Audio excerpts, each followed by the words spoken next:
Yeah, I think to survive, the movement needs to remessage itself a little bit, needs to kind of get away from this implicit superiority that it has messaged, which I think gets metabolized by people as a immortality message, whether that's deliberate or not, and whether it's conscious or not, and more of a, we're, I don't know, maybe even bringing in some dialogue of doing it for the animals, God forbid. As a vegan, do you ever feel like you're living in a parallel universe, aware of things that many others don't even seem to notice, let alone acknowledge? I'm Chrissy Benson, host of the Vegan Posse Podcast. We talk with vegans from around the globe who, like you, are living lives of integrity and compassion with an eye toward justice. Through their personal stories, you'll come to see that you're not an outlier. In fact, you're part of an entire posse of individuals who aren't just keeping the peace, they're creating it through their food choices and beyond. You won't be saddling up, but you're in for the ride of your life. Welcome to the Vegan Posse.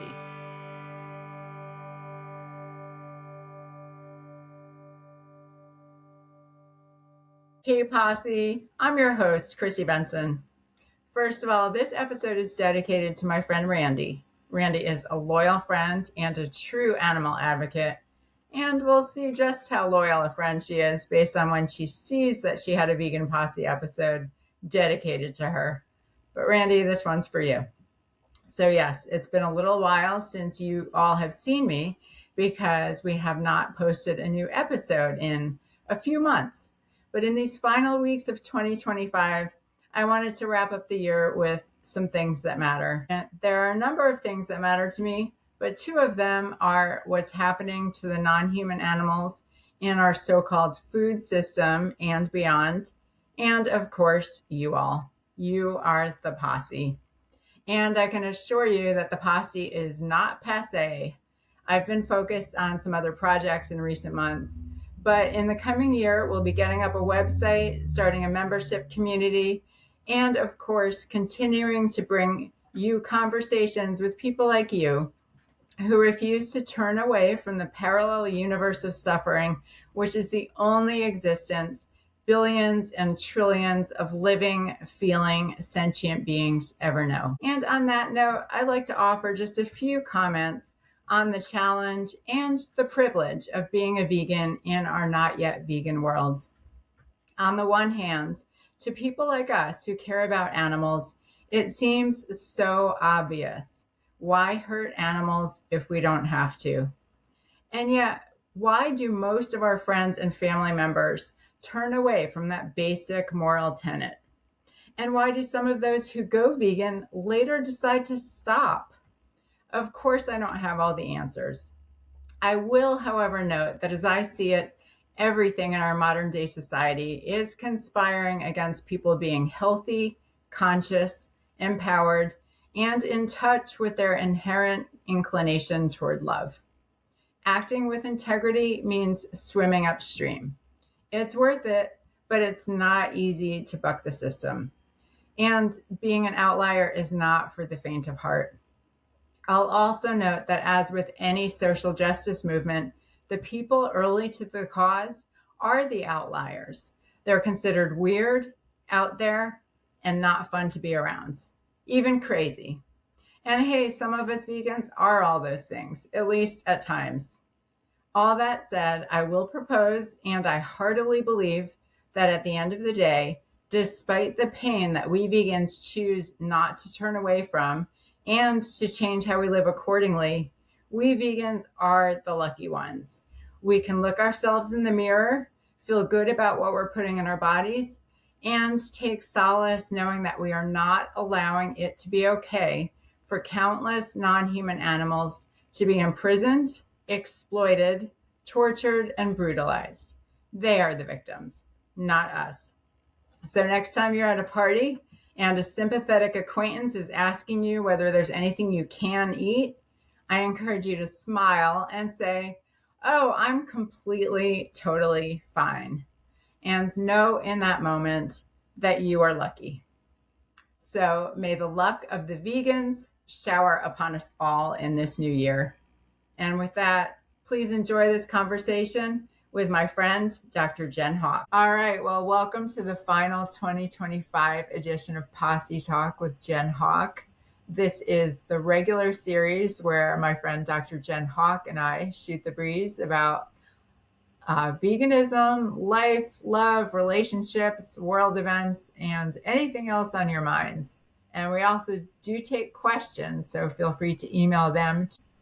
And normally we do our Posse Talk series every month, but the podcast was on hold for the summer, and this is our first time back since May. So we've got a lot to catch up on. And on that note, since it's been a while since I recorded, I could not find my microphone stand. So apologies to our millions and millions of listeners out there for any diminishment in audio quality. Our millions of listeners who demand the highest possible audio standard. Fortunately, our audience is very forgiving, is what I found, despite their rigorous quality standards. So, so we'll take advantage of that for this month only. So Jen, it's been a little while since May, pre-vegan Summerfest. So what's been going on? My gosh, that feels like a million years ago. Feels like it was on hiatus for the very long summer. Yeah. I don't know. It's that whole thing with time both speeding up and feeling like it's been longer since May, even though it feels like no time at all has passed since May. It's this strange paradox of being in midlife, I guess. Midlife and also living in a world where we're constantly online and constant stimulation. And I think it's done weird things to our perception of time. But good to be back. Good to be back to tackle whatever topics of the day come our way.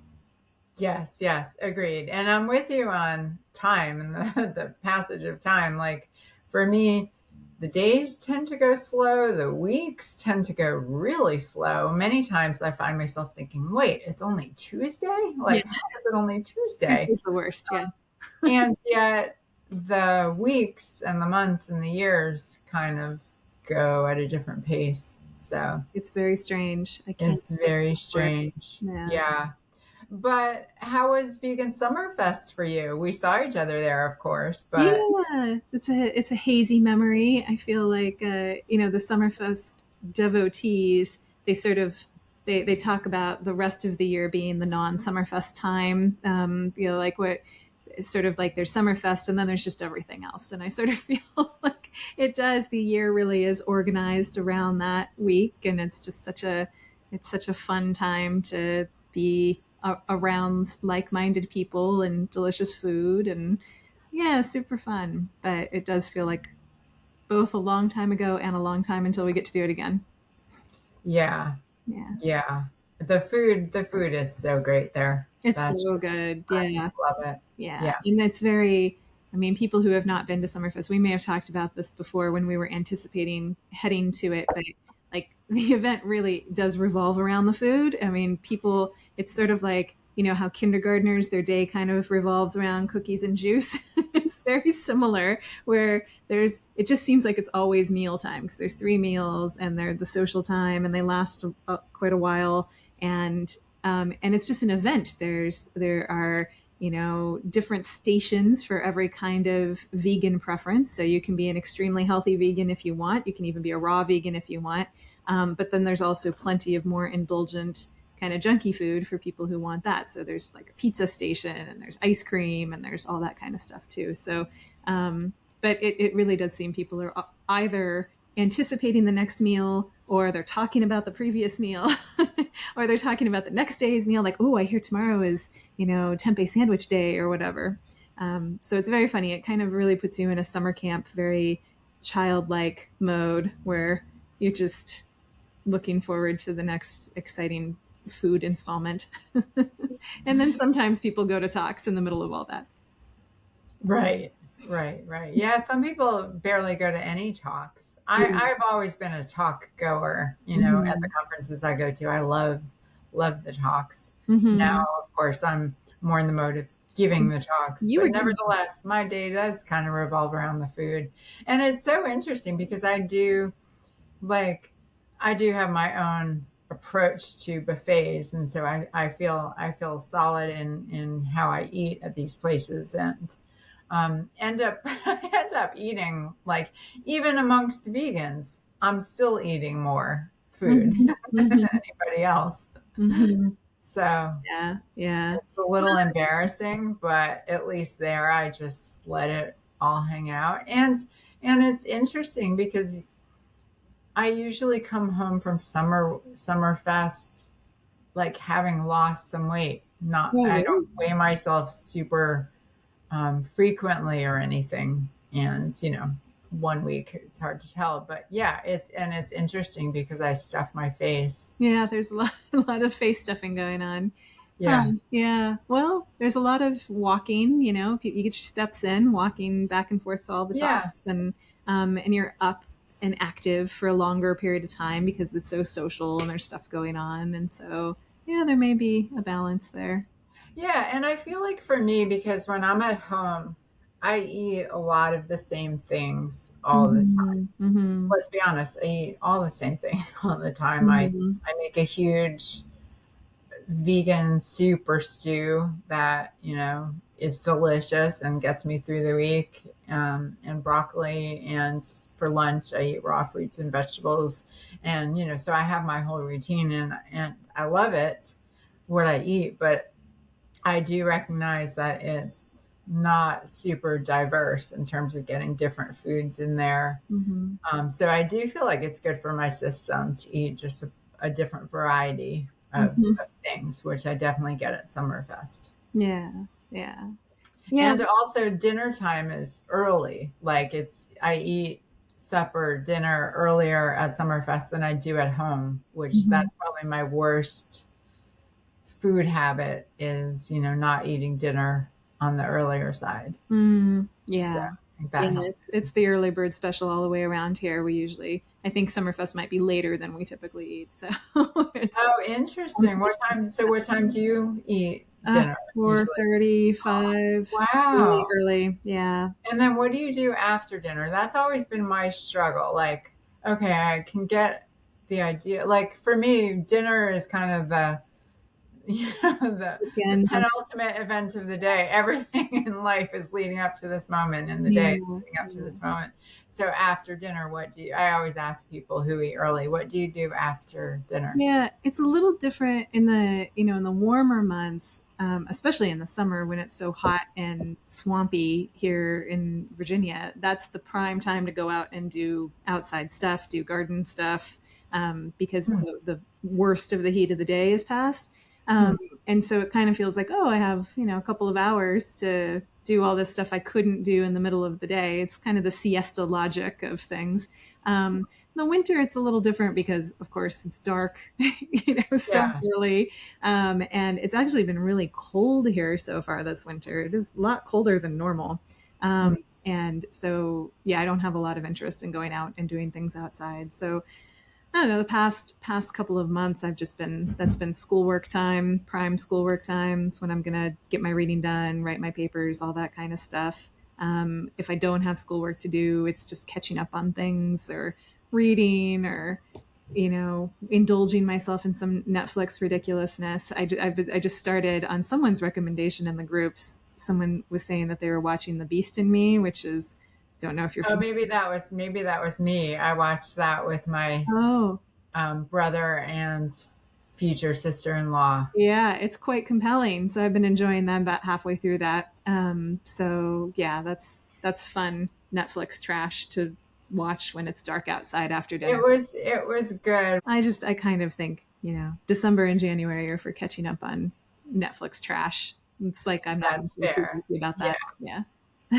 But yeah, I've been Yeah. doing the early dinner thing for so long that I don't even really register that as it's just, yeah, just kind of how I do it. And so yeah, I'm not hungry by bedtime or anything like that. It's just Yeah.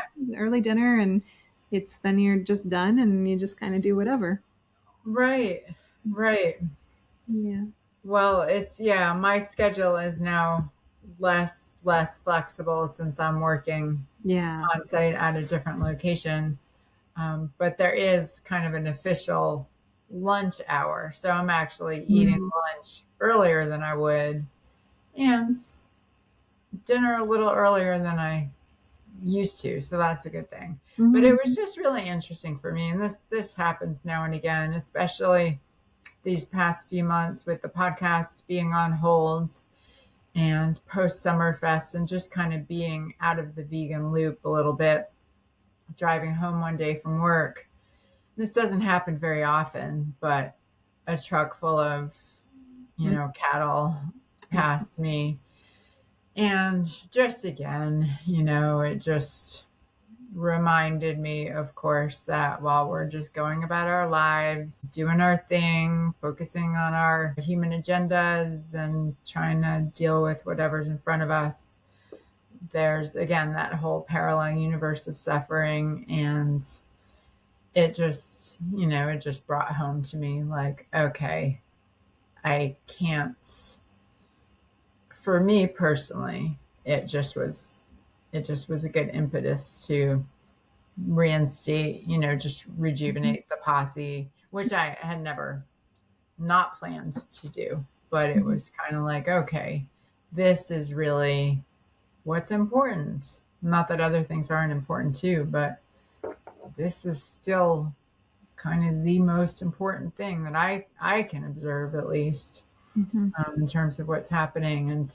And I had that experience too, driving home from Summerfest last year.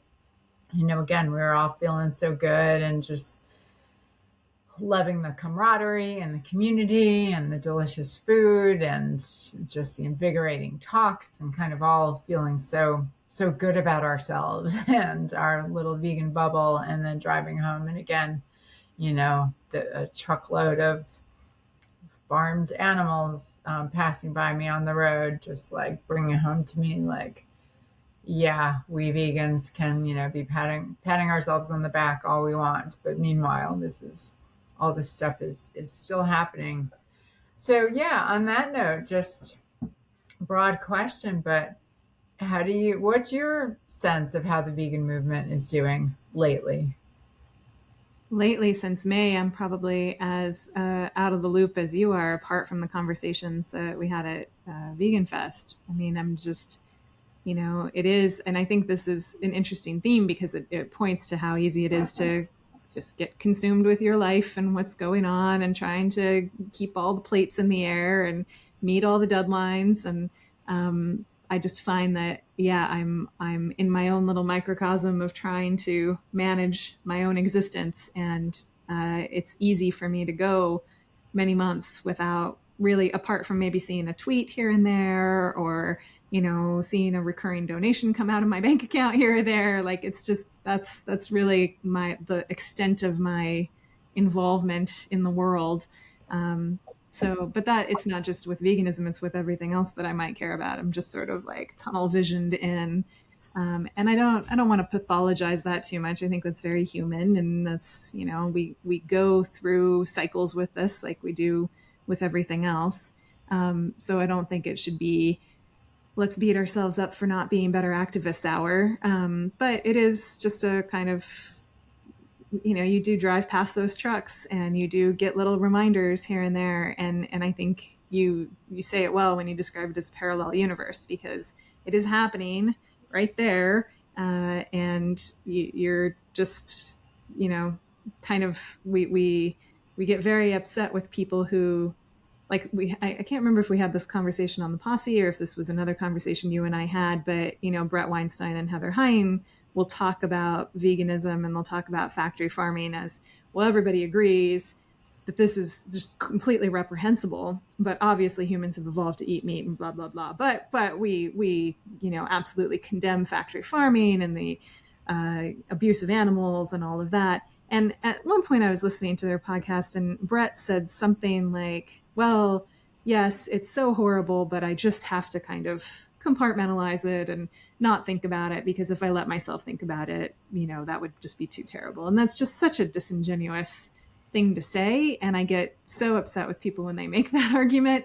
And yet, I find myself essentially compartmentalizing, not in I feel like it's more virtuous because I'm not trying to say, oh, well, it's too much for me to think about, and therefore I can't think about it. But it just happens drip by drip as a matter of course. So it's really the same process in a lot of ways. So it's just an interesting view of how we can be very upset with other people who are doing exactly what we're doing for maybe different reasons.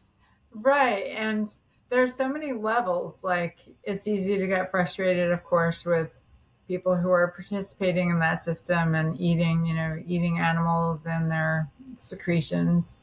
And it's also like I often get frustrated with other vegans who aren't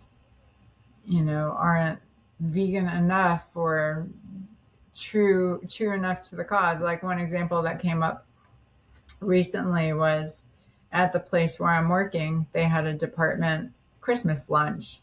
Mm. And of course they ordered, and I could have taken a more active role, I suppose, in, advocating for a different place.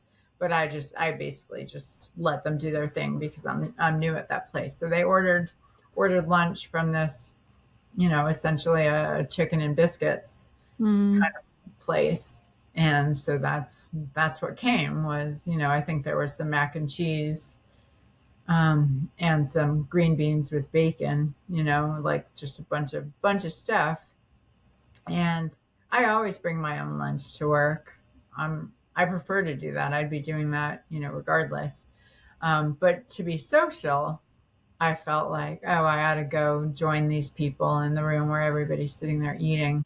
It's a whole room full of people. One of the women there, is currently undergoing cancer treatment. Another woman there has type 2 diabetes and smokes.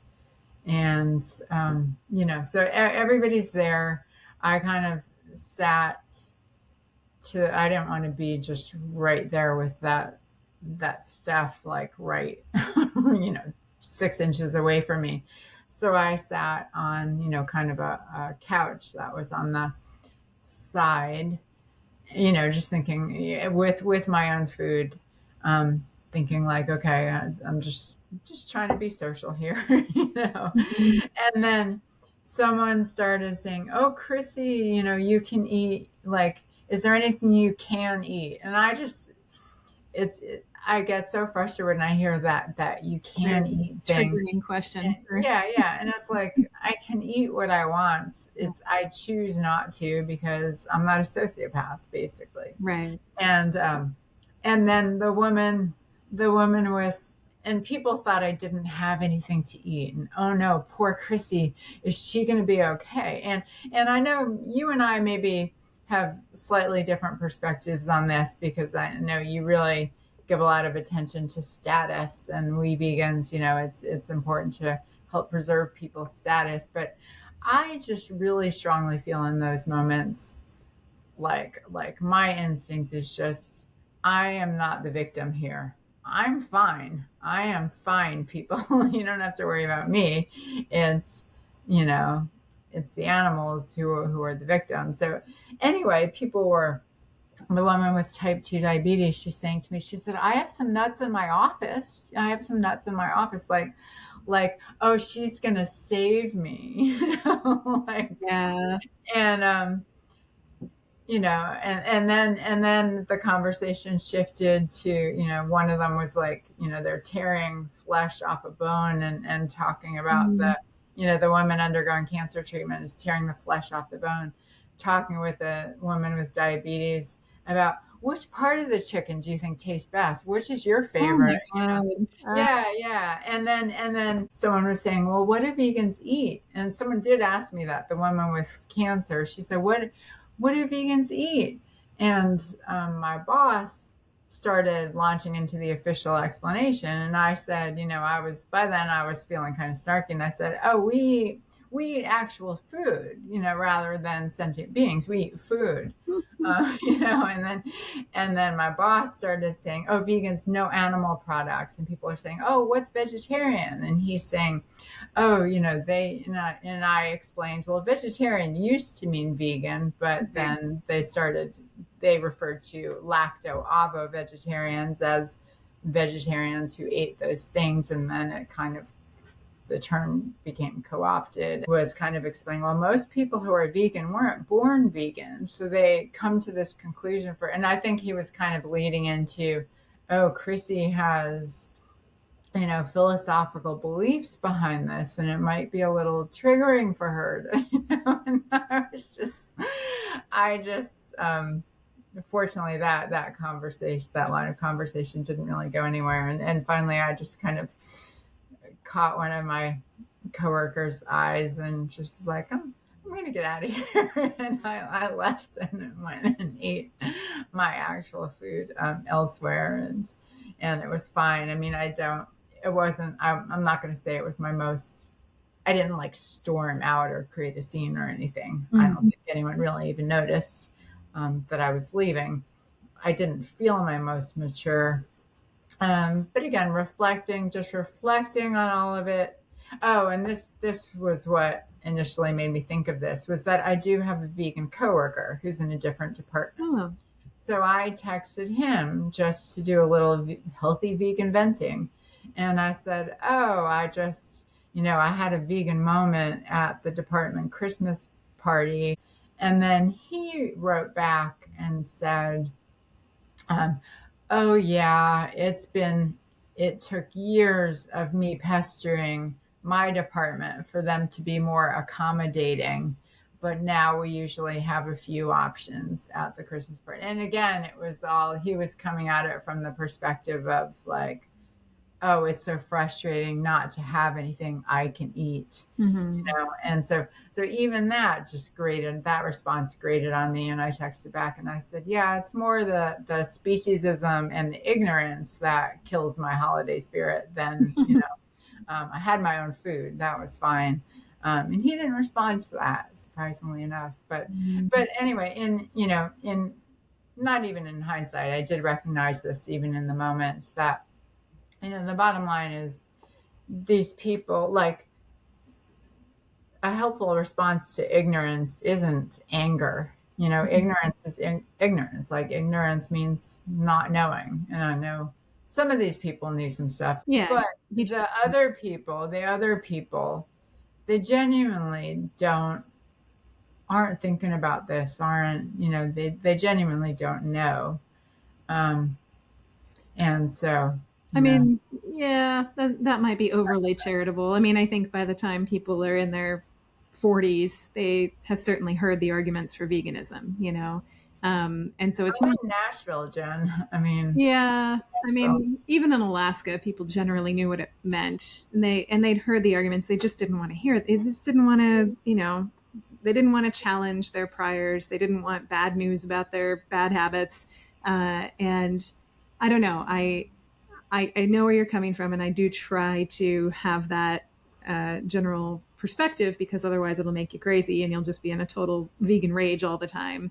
But at the same time, I don't want to let people entirely off the hook, because they do know, and they've been presented with that choice repeatedly. And many of us, when we first heard about, certainly, yeah, and the vegetarians are kind of, I don't know, maybe it's because I'm a former long-term vegetarian who totally excused myself and thought that. Me too. I was one too. Yeah.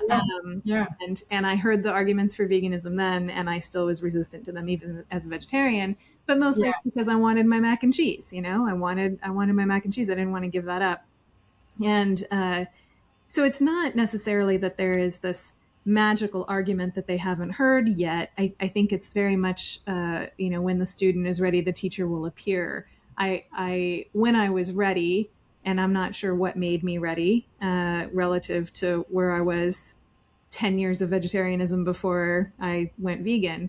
And to some degree, it was seeing things in a slightly new light, reading Carol Adams and encountering arguments about the incredible abuse done to baby cows and the harm done to male chicks, and just all of there were slightly new pieces of information that percolated into my awareness, I guess, to some degree, but not in a transformative, revolutionary kind of way. There was some kind of synchronistic spiritual process that led me to just being ready to finally hear it and to finally take responsibility for it. And I don't think you can get people to that place by Agreed. haranguing them Yeah. with the information. You know, that they're just going to shut down and push you away and focus more tightly on their mac and cheese. So, and it's also so frustrating. That whole story you told is like, I have been, I've seen that play so many times. I've been in that conversation so many times. I think every single workplace I've ever had, I've had exactly that same fucking conversation. like, oh, I have some nuts in my office. Are you okay? Are you gonna? And it's just, it's up there with, you know, you're vegan. How do you get your protein? It's like, it's so predictable and ridiculous as to be just absolutely infuriating. And so if I were presented with that now, living in a pretty serious vegan bubble where I don't have to deal with that kind of BS most of the time, it might make me fully crazy. My hat is off to you for getting through the day without flying into a full-on postal rage, because it's just like, God, do people not have anything else? Is this the only script you have? Yeah, it is the only script they have. And again, I mean, it's status. Like, it's status. They can envision themselves in the role of protector and rescuer and the poor, pathetic vegan, and they're in this It's position even of, worse than that. It's even worse than that. I don't think they're really envisioning themselves as exalted as much as they are interested in reinforcing your inferior status. So like, yeah, yeah, like, let's bring a bunch of attention and highlight the fact that, you know, this person is different from us, and and suffering, and and this suffering. poor, pathetic, vulnerable. Yeah, it's making choices that, you know, disadvantage her evolutionarily. And so let's just really shine a spotlight on that. It's so irritating. I just have no patience. Yeah, yeah. No, I'm with you. I'm with you. It's and then it's just funny. I mean, again, as vegans, we all choose our moments, and when is it worth saying something, and when Well, we're always, in many ways, we're always wasting our breath in that moment, because chances are that moment isn't going to be that aha moment. However, if we say nothing, they'll never hear it from anybody in many right, cases. right. So, And I so know, I often feel, like, okay, I need to at least say something. mhm. But it's interesting, even with, I guess I tend to get, again, I get frustrated with all categories of people, but one big category are the vegans who just kind of reinforce the status quo and the current, view of vegans. Mhm. And, But it's especially disappointing, I think, when you have somebody who has had greater awareness and an orientation toward activism in the past that does kind of go soft on you and does go, um, you know, turn their back on things that they know matter.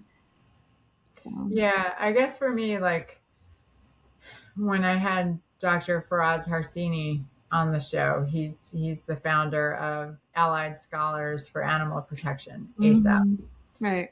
And I just remember him saying, all the animals have is us, meaning the vegans. Like, Mhm.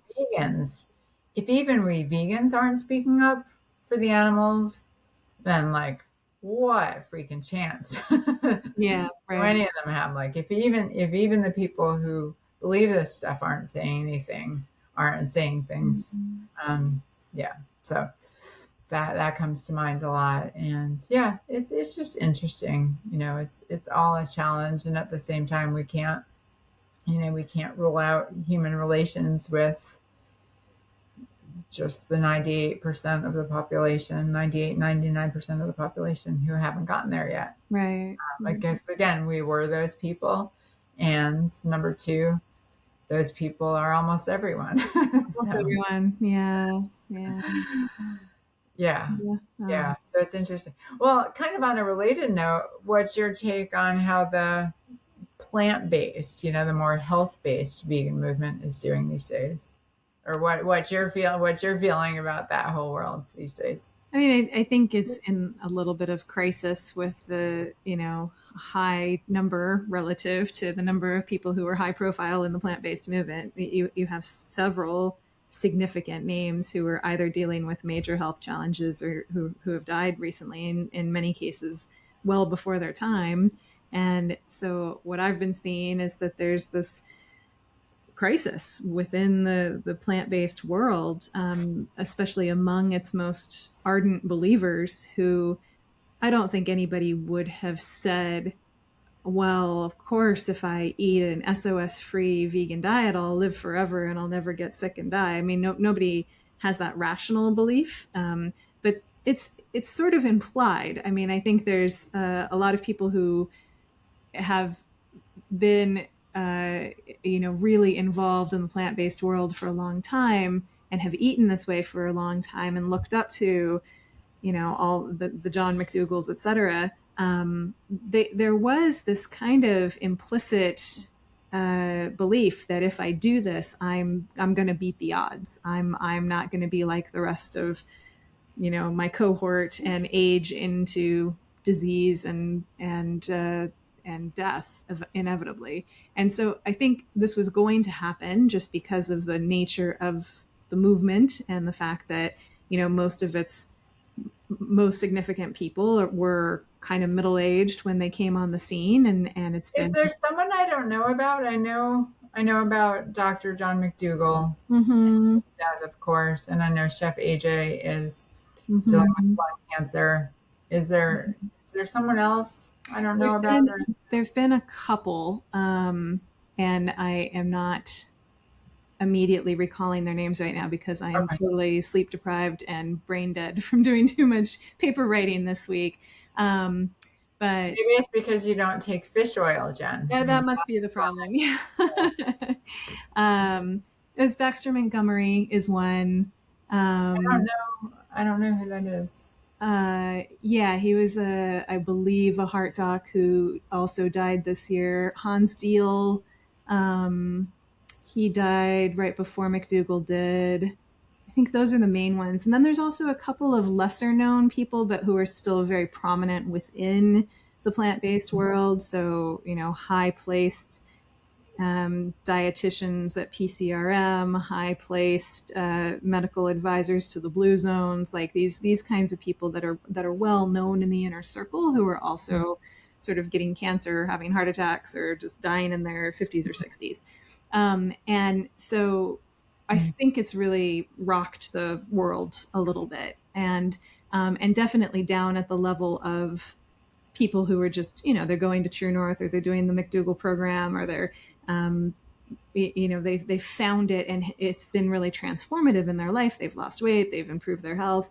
I think you inevitably run into this in any kind of movement where, again, your founding members are all they're going to hit their, if they start the movement in their 40s, pretty soon they're going to be in their 60s and 70s, and they're going to run into health issues even if they're eating very well. So yeah, I think to survive, the movement needs to remessage itself a little bit, needs to kind of get away from this implicit superiority that it has messaged, which I think gets metabolized by people as a immortality message, whether that's deliberate or not, and whether it's conscious or not, and more of a, we're, I don't know, maybe even bringing in some dialogue of doing it for the animals. God forbid. The plant-based world doesn't really talk much about that at all. In fact, they steer quite deliberately away from it. But this is still the best possible thing you can do, even though it's not a panacea. It's not going to guarantee you immortality. It's still the totality of evidences in favor of this. And who knows what the counterfactual is? If you get cancer when you're 65, eating a whole food plant-based diet, maybe you would have gotten cancer at 51 if you weren't. And so nobody can know that. Nobody can know that personal trajectory for themselves, and we can't infer it for anybody else. And so I think the messaging just needs to be a little more grounded and realistic and not making implicit false promises to people. But yeah, it's definitely rocked the world a little bit. I guess for me, ultimately, well, let me ask you this, Jen. How much do you personally worry about your own health? Not too much. I don't think I am. I don't have that temperament to lean toward any kind of hypochondria or fussing about my health in that way. I definitely have since my mom died last year at 70, and then my dad died 10 years before that at 60. I'm always kind of running a little bit of and even more so since my mom passed, a little backwards running clock in my head of, shit, my mom was my age in, whatever it was, 2002. And that is not that long ago. I remember 2002 really well. And she seemed a lot older to me then. and, but she wasn't. She was my age, and she only had those 22 years left, and so it's definitely there's a new awareness in the back of my mind that when you have parents who die relatively early, and my dad even more so. I mean, I think of dad dying at 60, and the other day I was thinking, well, he was diagnosed with throat cancer, which is probably not what killed him. I think 5 years before he died. So that turns back the clock even more. I'm like, how old was he in 2008? It's like I'm getting close to the exact same age. And so it definitely instills a new awareness of mortality, but it doesn't really translate into, therefore I must eat more kale and be really worried about my blood tests and that kind of thing. That is not really a thing in my consciousness, but I think that's mostly just a temperament thing. I think some people are more wired that way than others. Yeah, yeah, How about you? yeah. I mean, somewhat similar in some ways. I mean, for one, like you, I've always been very clear in my motivation. It's for the animals, Mm-hmm. the health aspect. It's definitely a huge area of interest for me, but it was never my fundamental motivator. Mm-hmm. So I won't feel any sort of regret or, betrayal or anything like that if I do end up with one Mm-hmm. of those diseases.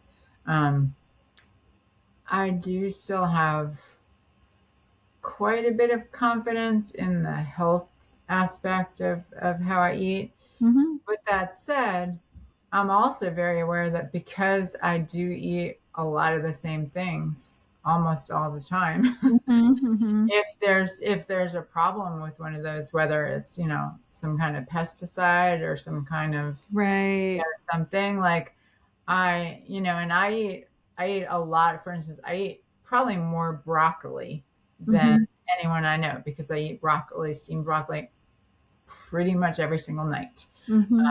I eat tons and tons of red cabbage. If there's something going on with those crops or with those chemicals, because I don't generally buy organic broccoli. Sometimes buy organic cabbage, but so and then also I do have. I mean, for the large part, I'm whole food, plant based, but I do make a dessert that I eat pretty almost every day, if I'm honest, that uses erythritol sweetener. Mm-hmm. And so, it's not pure. It's I have a friend who used to call me pristine Christine because of how I eat, but like that's certainly not pristine. I don't feel like guilty about it or something, but I'm aware like if there's a real flaw in that, well, I'm also eating it pretty regularly. And I know one of the most recent nutrition facts things, Dr. Greger, Michael had come out previously. Erythritol is, it's a natural sweetener. It had been, touted as safe, but then the latest wisdom from Nutrition Facts was no, don't do it.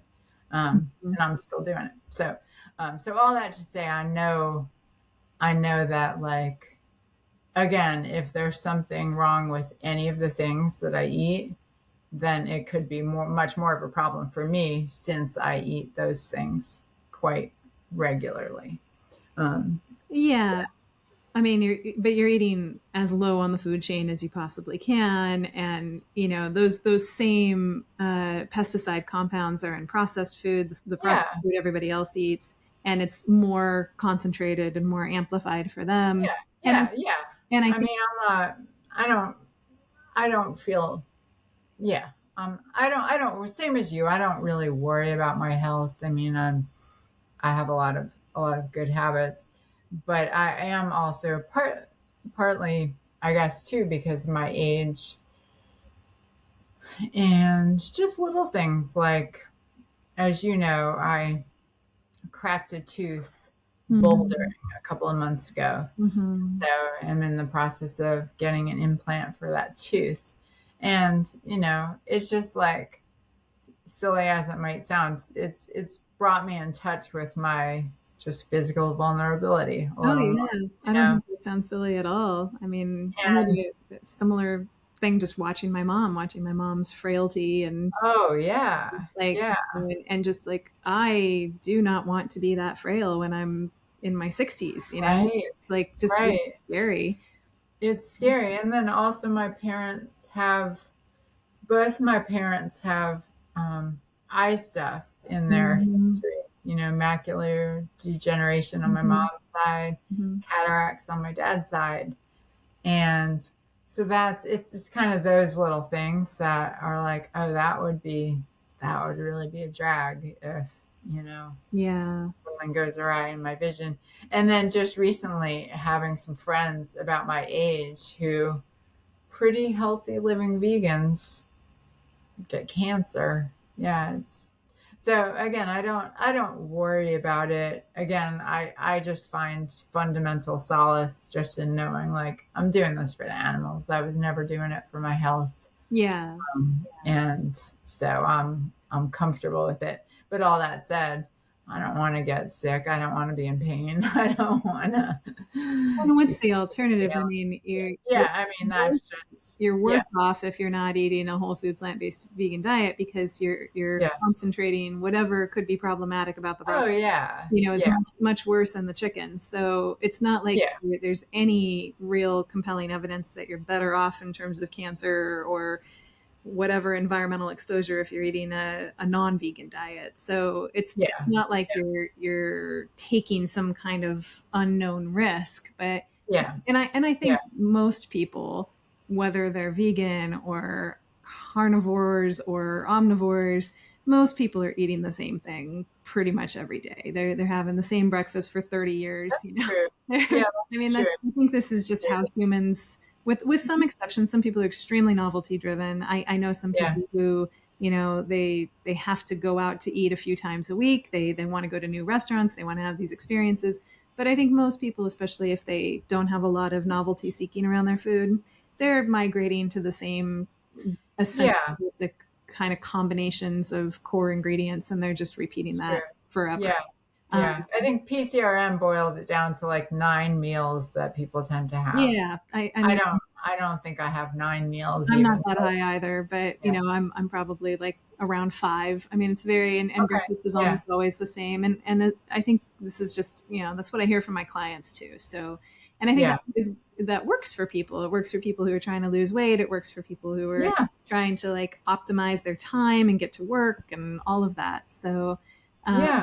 but and there's also, when you compare whatever pesticide exposure you're getting from your broccoli, Right. pales in comparison to the off gassing from your car, and the anti flammable chemicals in your mattress that you're exposed to every night. And I just the glyphosate that's sprayed on the city park grass when you pass by it on your way to work. It just like we're swimming in such a toxic soup all the time, and we don't see these tremendous population level effects of, people are not dying 20 years earlier than they were 50 years ago. And so quite the Yeah. contrary, they're generally living longer, with some exceptions, certain kinds of mostly preventable lifestyle diseases. So yeah, Yeah. I think we just do our best and try not to be too Yeah. neurotic about it. Yeah. Yeah. And try not to die. Try not to die. Yeah, that's always a bonus. Yep, yep. Yeah. Yeah. Yeah. Um, well, switching gears a little bit. So many Posse folks, myself included, are followers of our colleague, Dr. Doug Lisle, Mm-hmm. who whose specialty is, of course, evolutionary psychology. Mm-hmm. And you had been doing a podcast with him on that subject called Beat Your Genes. Mm-hmm. And, you know, obviously you had a bit of a parting of the ways ideologically. I'm curious, what's your take these days on evolutionary psychology?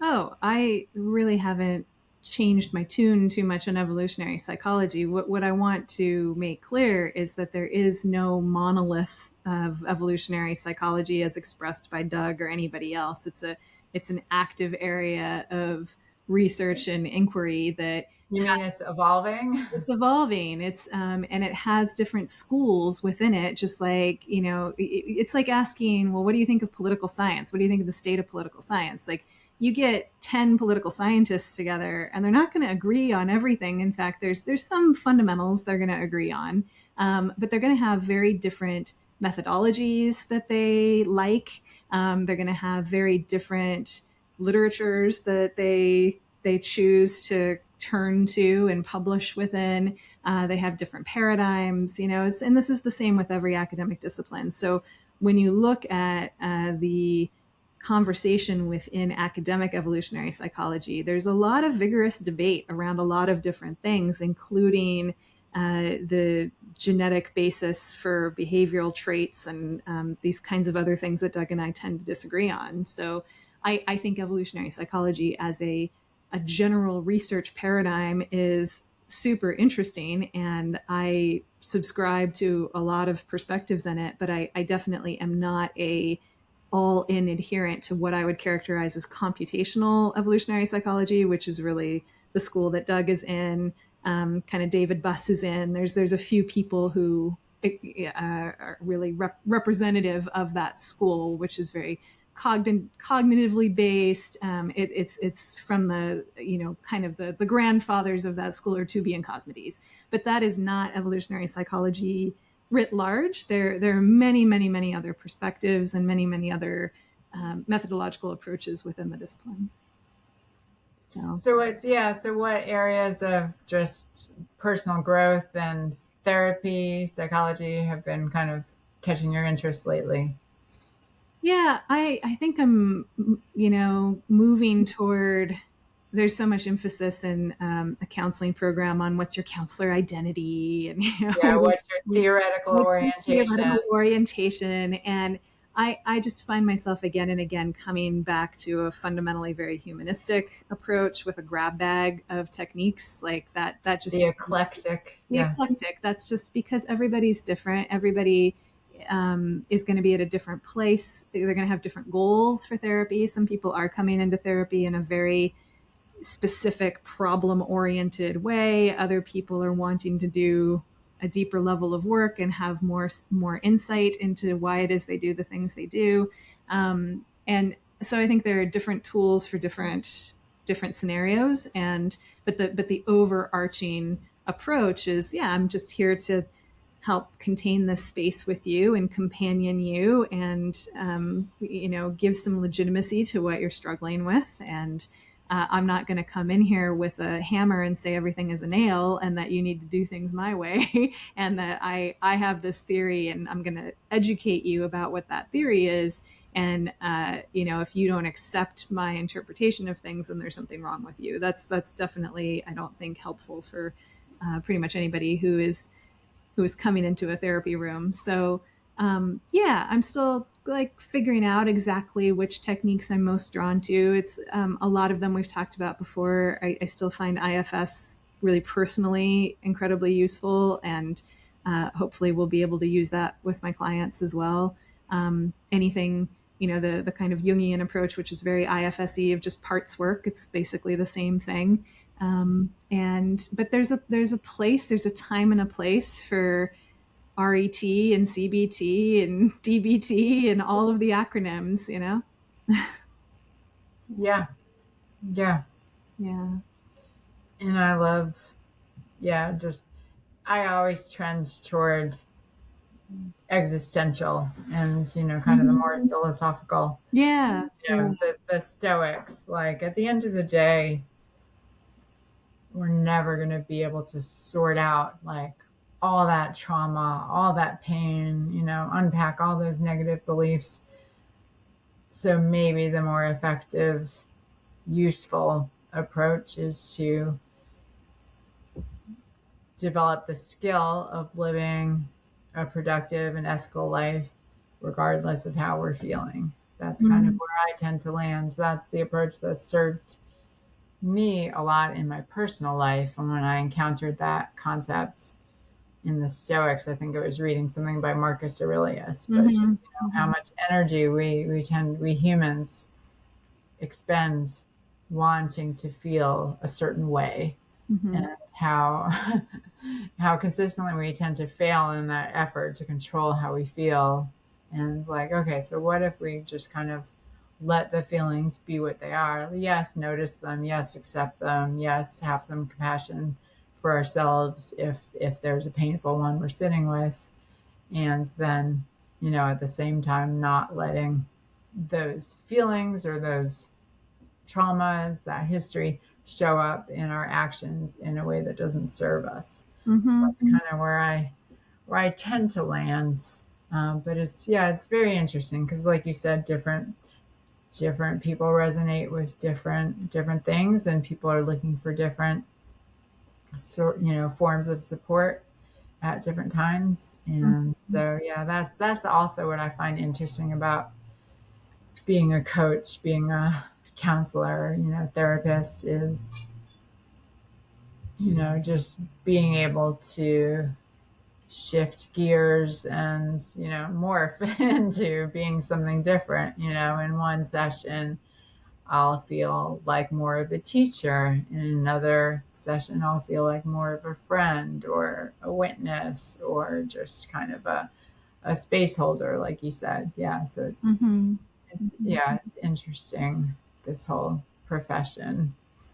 There definitely is, I think, whether it's inspired by the Stoics or any of the techniques that kind of are downhill from that general philosophy, I think there's absolutely a time, even if you are doing really deep psychodynamic unconscious, trying to like figure out how, what went wrong, and let's unpack the trauma a little bit kind of work, even if that is what you want to be doing.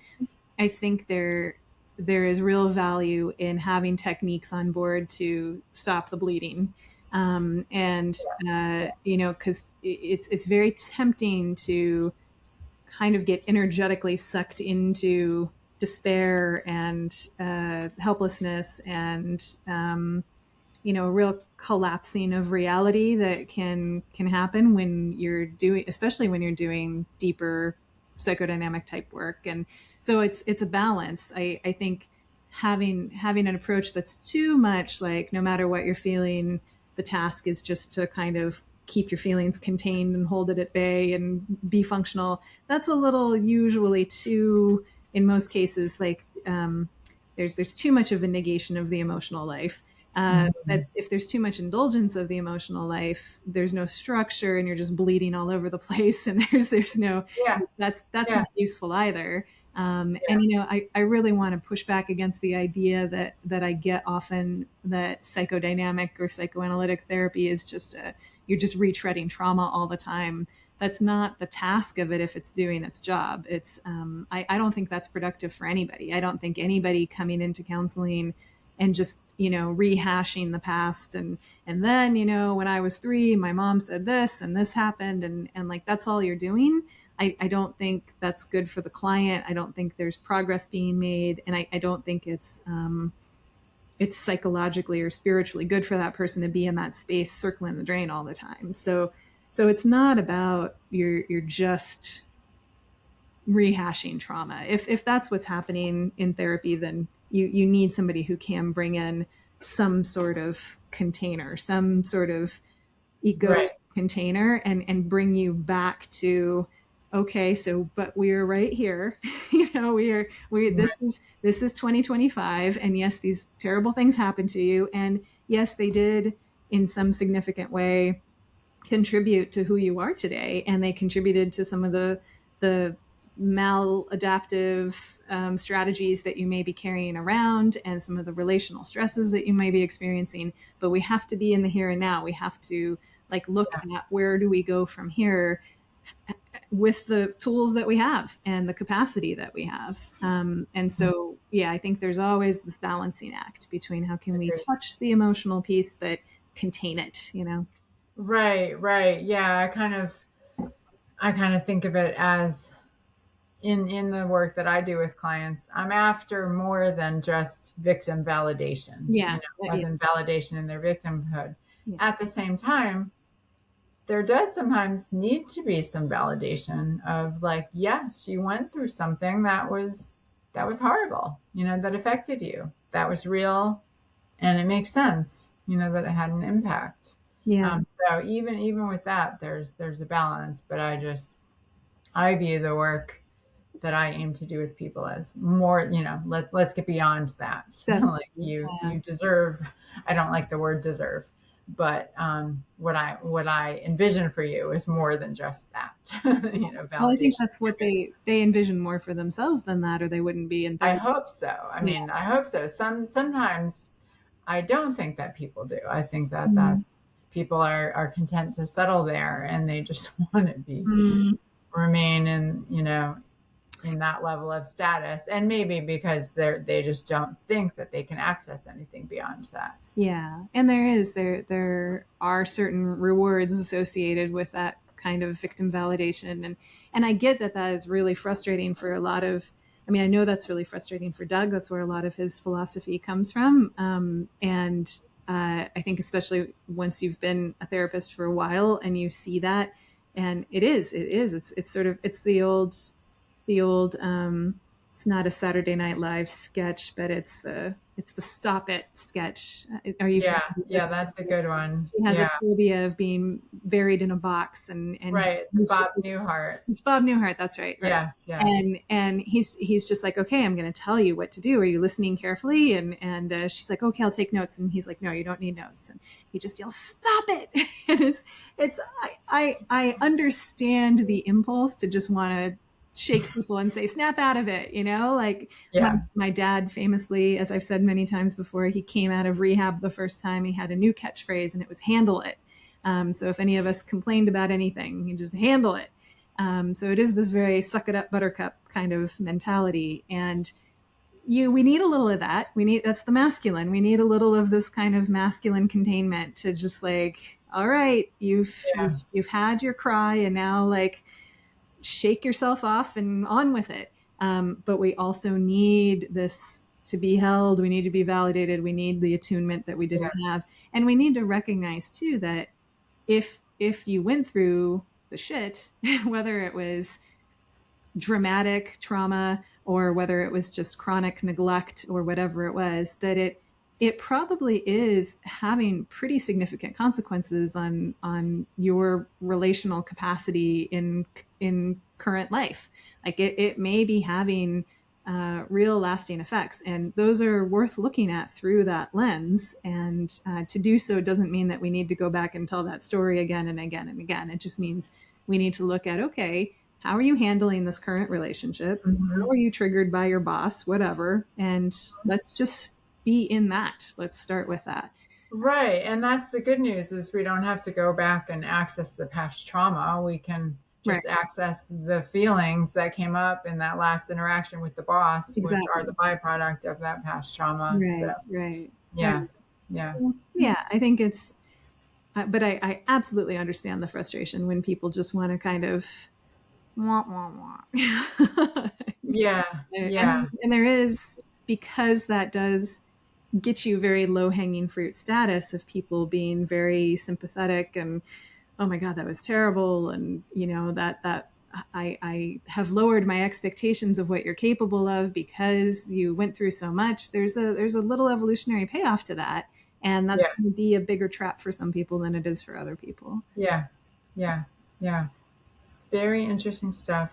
Yeah. All right. Well, we'll start wrapping it up, but second to last question. How's the garden? Oh, well, the garden is pretty quiet at the moment. Okay. Yeah, I've been, it's like these projects that are half finished that like November and December have just been, or I guess really October, November, and half of December have just been consumed with school. I've just been so busy.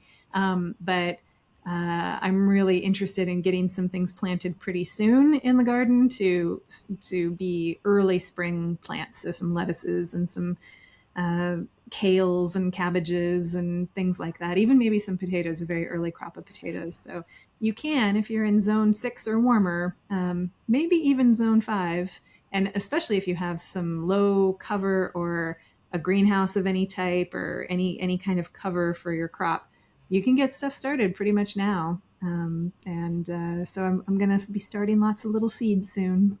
That's amazing. I visited my brother and soon to be sister in law in New Hampshire for Thanksgiving, and they have a beautiful garden. And I was just blown away by all the harvest. I mean, I ate several red cabbages that came Yeah, from that garden. I ate a lot of things that came from that garden, and I was just so impressed. yeah. Every time I talk to, you or hang out with people like them, I'm always, just like it reinforces my intention to garden. I still haven't done it yet, but Yeah, yeah. I wish I'd had my act together back in like September, October, because I could be eating fresh grains right now. But I didn't plant that kind of late fall crop. And so I don't have anything except wild grains, lots of wild grains growing. But I am hoping for very early spring grains. And next year I will try to get some stuff growing undercover to harvest all winter long. I mean, wow. there are people in upstate New York. Elliot Coleman is kind of famous for cold winter gardening and the methods that he's devised, where it's you basically take yourself into one warmer zone by each layer of protection you have over the crops. So Oh, if you have a greenhouse, you've taken yourself from zone 6 to zone 7. And then if within the greenhouse you have a row cover over whatever you're growing in the ground, that little micro zone is actually like zone 8. So you can grow pretty much anything in zone 8. wow. So yeah, it's all about just preparing, getting the timing right, and then you can, things are not going to put on a lot of growth when the day, like the sun is up for fewer than 10 hours a day, but they'll stay alive. They're not going to die even if it gets below freezing. So yeah, Interesting. yeah. Okay. Those are plans for next year, but this year just got away from me. Yeah, yeah. So, well, the final question, given the time of year, any particular tips or suggestions that you want to offer people for the holidays, which can be challenging for Mhm. vegans? Yeah, in terms of veganism specifically, I mean, lots of tips and lots of things come up around family dynamics and Sure. Yeah. childhood Yeah. Well, triggers. feel free to offer those tips as well. Yeah, yeah. I mean, I Stay think away, other than stay away, although that staying might be away. Yeah, I think to kind of that's an option. keep That's an in your option. back Yeah. pocket, it is you always are able to just not go. You don't have to go. You're a grown up. You don't have to do anything. Yeah. And so that can often be the right solution for people depending on what they're up against. But yeah, it's kind of reminiscent of the conversation of your chicken and dumplings lunch. Like, you're not going to waste away and starve if you don't have options at dinner. Like you can eat beforehand, you can bring your own food, like that kind of stuff is all very workable. So I think the bigger issue for vegans is often just having to share the table with all the animal food, have all the relatives who are talking about how great the turkey is, and sharing all of their animal recipes. And that is, I mean, everybody deals with that differently. Everybody has a different level of tolerance for it. I find personally that if that's happening and the conversation is heading in that direction, the only thing I really have control over is my level of exposure to it. And so I tell my clients all the time, you can just go disappear to the bathroom for an hour. You've got your phone in there, Yeah. and just say you Yeah. don't feel very well. And what are people going to interrogate you about it? Like, you can just escape, just Yeah. get out of the worst of it, and don't put yourself in situations that are going to just be completely miserable and that are going to make you feel really sad, and Yeah. so that's pretty much the only thing you have direct leverage over is do you go at all? When you're there, how much time are you spending participating in conversations that you may not want to participate in? And the rest of it, it's just one day a year, a couple days a year if you do multiple holidays, and it's survivable. And again, as Chrissy pointed out in that conversation about the lunch, like, you're not the biggest victim here. Like, the biggest victim is on the table, and depending on how much you want to advocate, and probably if it's family, it's not the first time you've done that. You just have to play that by ear and see what makes sense for you. But your well-being and sanity are important too.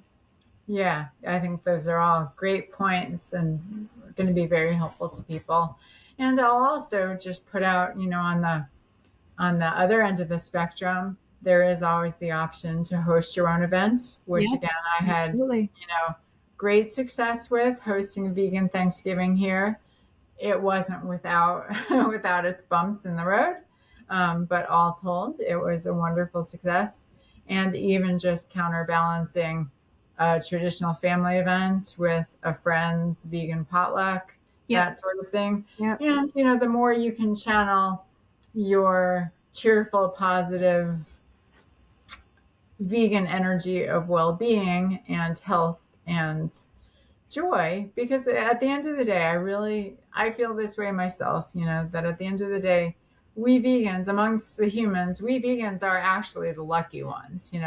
Not only am I not the victim in the room, I'm actually the one who's best off. And Right. I'm Totally. grateful and feel supremely lucky to have found this path, this way to live. So that at the end of the day, I rest in that. I don't, yes, it's frustrating. Yes, there's plenty of annoyance and heartache in the outside world, but fundamentally, I'm happy and I'm living the best way that I believe there is to live.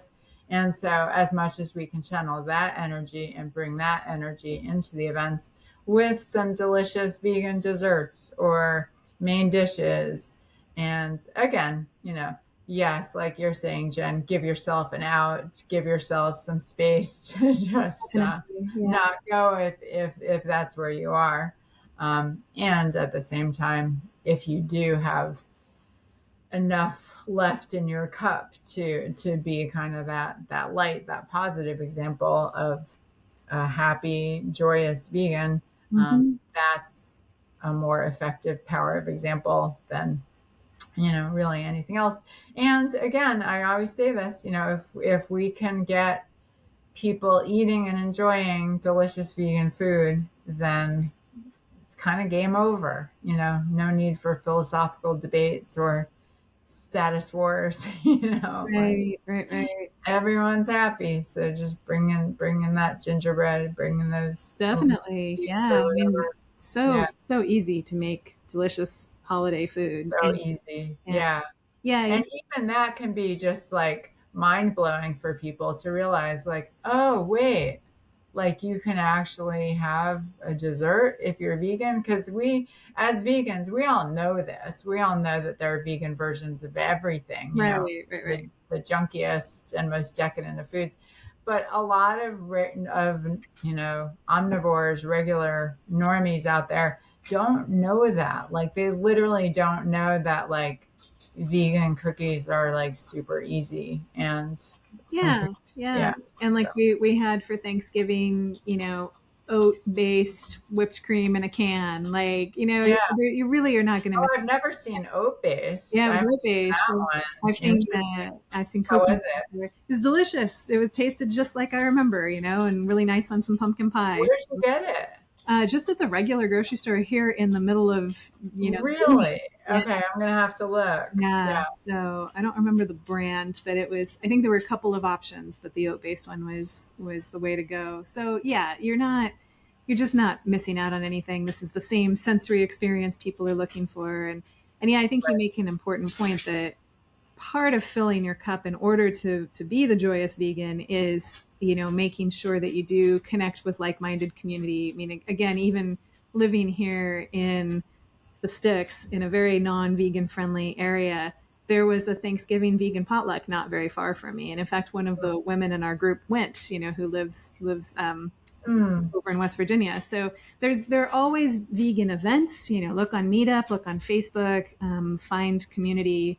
If it's not the same day, it'll be that week, and you can kind of go and have that experience if you don't want to host it yourself. And then you can go into your family event having been sort of filled up with the joy of that company and the solidarity and all of that. So, right, yeah. right. All right. Well, on that note, yeah, Merry Christmas, Happy Holidays Yeah. to all of our watchers out there, and to you as well, Jen. Yes. And yeah, And likewise. Yeah.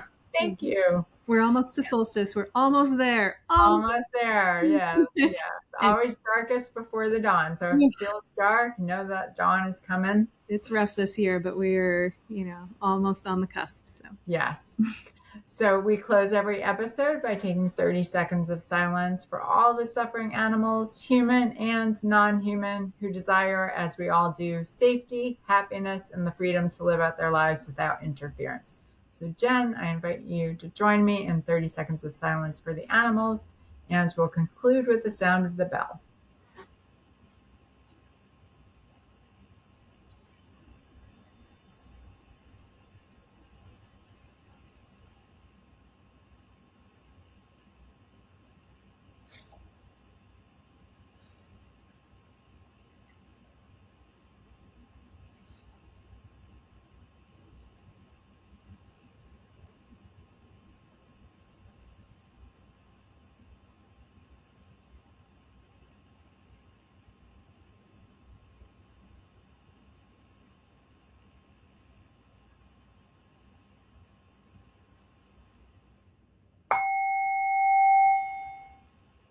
Thank you, Jen. Whoa. Thank you, Jen, and thank you, Posse. See you next time. Until then, stay strong and stay true. thanks. See you soon. All right.